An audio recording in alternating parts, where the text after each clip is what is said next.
जब उसको कपड़े को आग ने कैच किया तो वो हाथ को भी इस तरह लगा। ख़ानदान में बड़ा कहते थे कि ये गोरे चिट्टे अंग्रेज़ किधर से आ गया, पठान नहीं है। चंद महीनों के बाद मेरे हाथ जो थे वो तो श्रिंक हो गए थे, तो उन्होंने कहा कि इसको कट करना पड़ेगा फिंगर्स को ना।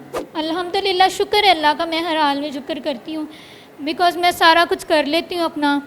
मैं अपना खाना पीना, अपना ईच एंड एवरीथिंग अल्हम्दुलिल्लाह, मुझे बताने की ज़रूरत नहीं क्योंकि मैं कर सकती हूँ। साथियों आओ सब मदीने चले,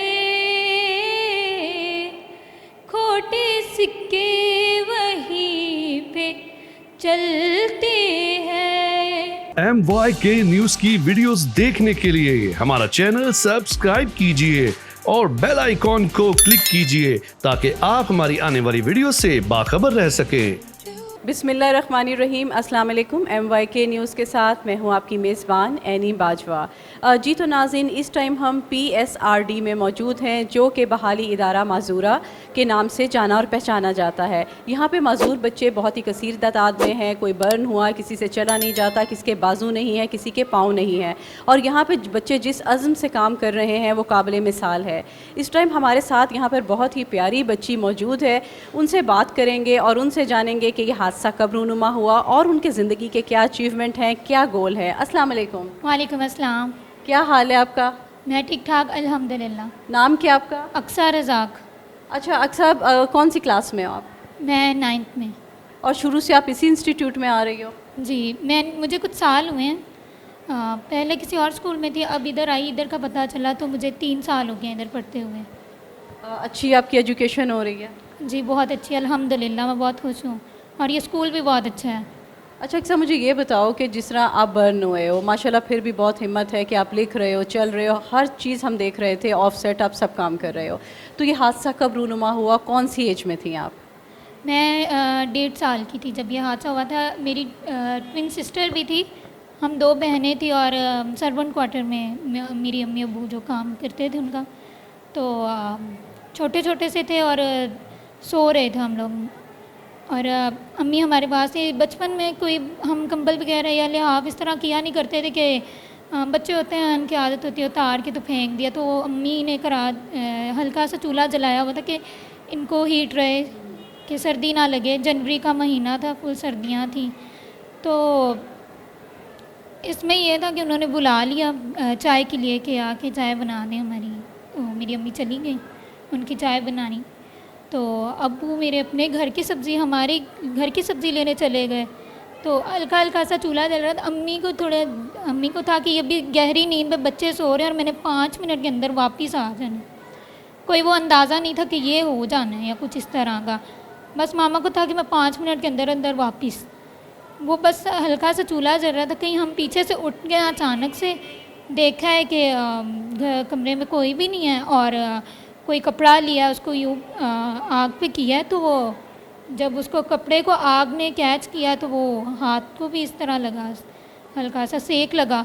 वो फिर बेड पे, साथ ही हमारा बेड रखा हुआ था, बेड पे फेंक दिया। वो बेड पे लगती लगती पूरे कमरे में बाहर निकलने की कोशिश। 1.5 साल के बच्चे थे, दरवाज़ा तो खुला ना। आप तब 1.5 साल की थी? जी 1.5 साल, मेरी ट्विन सिस्टर भी और मैं भी, हम 1.5 साल के थे। तो दरवाज़ा तो खुला नहीं और बस कुछ ही चंद लम्हों की बात थी कि ये हादसा मेरी अम्मी आ गई, मेरे अब्बू आ गए। मेरे अब्बू ने किसी चीज़ की परवाह नहीं की, मेरी अम्मी ने, और हमें बाहर निकाला। और मेरी अम्मी बहुत शॉक में थी कि ये क्या हो गया है। असल में हम लोग बड़े ख़ानदान में बड़ा कहते थे कि ये गोरे चिट्टे अंग्रेज़ किधर से आ गया, पठान नहीं है। मेरी अम्मी भी बड़ी वाइट हैं और सारा माशाल्लाह अल्हम्दुलिल्लाह बड़ी अच्छी फैमिली है मेरी। तो वो सारे ये कहते थे ये गोरे चिट्टे हैं सारे, किधर से आ गए हैं। तो वो एकदम पता नहीं क्या कि इस तरह हादसा हो गया। बड़े प्यारे थे हम लोग और इस तरह हादसा रोनुमा हुआ है। पहले तो मेरी अम्मी बड़े सदमे में थी कि क्या हो गया, मेरे अब्बू सदमे में चले गए। फिर फौरी तौर पर जो भी इमदाद होती है, तिब्बी इमदाद, एम्बुलेंस के ज़रिए हम हॉस्पिटल, और उसके बाद फिर चंद महीनों के बाद मेरे हाथ जो थे वो तो श्रिंक हो गए थे। तो उन्होंने कहा कि इसको कट करना पड़ेगा फिंगर्स को ना, श्रिंक होने की वजह से, क्योंकि वो फिर उसका जो होता है इन्फेक्शन वो फैल सकता है, पूरी बॉडी में फैल सकता है। तो वो फिर उन्होंने जो है ना इधर से आगे आगे से फिंगर्स जो है कट किए। तो फिंगर्स कट कर दिया। और जो मेरी दूसरी सिस्टर थी उसको ज़्यादा हार्ट के ऊपर से उसकी वजह से उसकी तो वो 1.5 महीने ज़िंदा रही थी, उसके बाद उसकी तो डेथ होगी। अब पीछे मैं बची हूँ और अभी ये मेरी काफ़ी सर्जरीज़ हुई हुई हैं और इस तरह मैं अल्हम्दुलिल्लाह शुक्र है अल्लाह का, मैं हर हाल में शुक्र करती हूँ बिकॉज़ मैं सारा कुछ कर लेती हूँ अपना। मैं अपना खाना पीना अपना ईच एंड एवरीथिंग अल्हम्दुलिल्लाह मुझे बताने की ज़रूरत नहीं है क्योंकि मैं कर सकती हूँ। तो अक्सर जब आप स्टार्ट में ऐसे हुआ ज़रा बर्न हुए हो, तो जब आप स्कूल में आए या बाहर थे तो लोगों ने आपके साथ मतलब आपको सपोर्ट किया, आपके साथ सही रहे, कुछ नेगेटिविटी तो नहीं हुई कि जिसकी वजह से आपको दुख पहुंचा हो? बहुत ऐसी बात नहीं है, हमारा माशरा जहाँ पे बुरे लोग हैं वहाँ पे अच्छे लोग भी होते हैं। मुझे लोगों ने सपोर्ट भी किया। मेरे पहले तो मैं अपने घर वालों का नाम लूँगी, मेरे अम्मी अब्बू।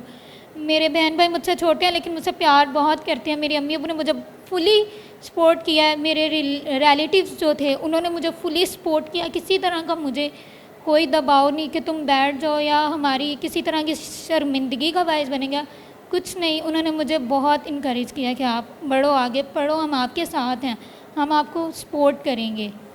और बाहर निकलती हूँ तो वो ज़ाहिरी बात है कुछ पढ़े लिखे भी जाहिल ही होते हैं, आपको देख के खड़े हो जाते हैं, फजूल किस्म के कमेंट पास करेंगे, उनका काम है, उनकी बातों पे मैं गौर नहीं करती। बुरा लगता है, ठीक है, इंसान हूँ मैं, मुझे बहुत बुरा लगता है, लेकिन मैं बस जब अपना मकसद देखती हूँ ना कि मैंने यहाँ तक पहुँचना, तो फिर मैं सारा कुछ भूल जाती हूँ। और अल्लाह का शुक्र है क्योंकि यहाँ पे इधर स्कूल में जब मैं दाखिल हुई तो पहले तो मुझे था कि पता नहीं वहाँ क्या होगा कैसे, लेकिन यहाँ पे एक इंसान की हिम्मत होता है। यहाँ पे जब मैंने दूसरे बच्चों को देखा ना तो मैंने कहा कि ये है कि दुनिया में कितना गम है, मेरा गम भी कितना गम है। जब मैंने दूसरों का गम देखा तो मैं अपना भी भूल गई। तो जब मैंने यहाँ पे देखा सराउंडिंग में कि मेरे ये सारे मेरे बहन भाई और कितने कॉन्फिडेंस हो के कितना अच्छा हर एक चीज़ में अव्वल हैं, तो उनको देख के मेरा भी जो है ना बूस्टअप होगी। मैं भी आपका जो कॉन्फिडेंस होगा बिल्टअप हुआ होगा। मुझे ये बताओ कि आप यहाँ पर आ रही हो, यहाँ पे मुख्तलिफ़ किस्म की स्कूल में एक्टिविटी होती होंगी, तो आप उसमें पार्टिसिपेट कर रही हो? मैं पार्टिसिपेट करती हूँ और अल्लाह का शुक्र है अच्छा रिस्पॉन्स मैं देती हूँ अपने टीचर्स को। मैं स्पीच में होती हूँ, नात होती है, मैं सिंगिंग में, जिस एक्टिविटी में ये मुझे कहते हैं मैं करती हूँ, बढ़ चढ़ के हिस्सा लेती हूँ। लाइफ के क्या अचीवमेंट हैं, क्या गोल्स हैं आपके, या आपका दिल करता हो कि अब आगे पढ़ के मैंने ये बनना है, क्या चीज़ें हैं बताओ? मेरा शौक़ तो है मैथ्स कम्युनिकेशन का, लेकिन मुझे डर लगता है कि लोग क्या कहेंगे, लेकिन मैं उनकी बातों पे गौर नहीं करती। मैं आगे इसमें जाना चाहती हूँ एंकरिंग के फील्ड में, और मैं इसी को अपना बनाना चाहती हूँ, इसी में मैं अपना आगे नाम करना चाहती हूँ। और मैं आगे यही लोगों को कहूँगी कि किसी के बातों पे ना अपना कान ना धरें, क्योंकि लोग इसी तरह की बातें करते हैं। अच्छा, आप जितने भी लोग देख रहे हैं, जितने भी बच्चे देख रहे हैं, वो कई बहुत माजूर हैं और उनका दिल करता है कि वो भी इस एक्टिविटी में आए, वो भी स्कूल की ज्वाइनिंग करें, पर उनकी हिम्मत नहीं पड़ पाती कि लोग क्या कहेंगे। ये जो लफ्ज़ है लोग क्या कहेंगे, उसके बारे में आप क्या मैसेज दोगी? देखिए, पहले तो मैं खुद भी यही कहती हूँ कि लोग क्या कहेंगे, लेकिन लोग क्या कहेंगे ये आप छोड़ दें। अगर आप यही सोचने लग पड़े कि लोग क्या कहेंगे, तो फिर वाकई लोग क्या कहेंगे। आप जब तक मतलब इधर हैं, अपने ज़ीरो पे स्टैंड कर रहे हैं, आपको फिर यही होगा कि लोग क्या कहेंगे। जब आपने लोगों की बात सुने बगैर जब आप आगे बढ़ जाएंगे ना, तो यही लोग आपको शाबाशी देंगे, यही आपके पीछे पीछे आएंगे।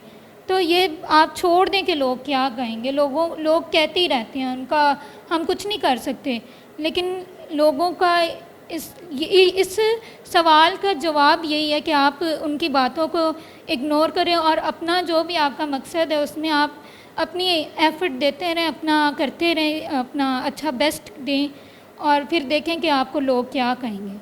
अच्छा साहब, आपने जैसे कहा पार्टिसिपेट करती हो, स्पीच भी बहुत अच्छी करती हो और सिंगिंग भी, तो सिंगिंग करके थोड़ा सा सुनाओगी? मैं इतनी अच्छी सिंगिंग तो नहीं करती, मैं वैसे नात वगैरह और इस तरह का करती हूँ, और स्पीच होती है तो नात मैं आपको सुना देती हूँ। कौन सी नात सुनाओगे आप हमें? मैं आपको खोटे सिक्के सुनाऊँगी। सुनाओ। साथियों आओ सब मदीने चले, खोटे सिक्के वहीं पे चलते हैं। साथियों आओ सब मदीने चले,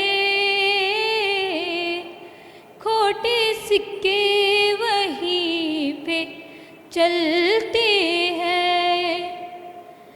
अब हमें क्या कोई गिराएगा, हर सहारा गले लगाएगा। हमने खुद को गिरा लिया है वहाँ, गिरने वाले जहाँ संभलते हैं। बहुत ही ज़बरदस्त अक्सा, माशाल्लाह बहुत खूबसूरत आवाज़ से अल्लाह ताला ने आपको नवाजा और बहुत अच्छा लगा आपसे गुफ्तगू करके। जी तो नाज़रीन, आपने अक्सा की बातें सुनी और अक्सा की बातें सुनकर जितने भी लोग देख रहे हैं और जितने भी बच्चे हैं और वो भी आना चाहते हैं स्कूल में, तो वो बिल्कुल भी अपना दिल छोटा ना करें। जिस तरह अक्सा ने हिम्मत बांधी हुई है और वो अपने गोल्स जो भी चाह रही है वो इंशाल्लाह ताला ज़रूर अचीव करेगी। आप लोगों को भी हिम्मत करनी चाहिए, क्योंकि जब आप हिम्मत के लिए कदम बढ़ाते हैं तो फिर अल्लाह ताला की ताकत भी आपके साथ होती है और अपने गोल्स अचीव कर लेते हैं। यहाँ पर मिलेंगे एक और नई कहानी के साथ, रखिएगा अपना ढेर सारा ख्याल। अल्लाह निगहबान।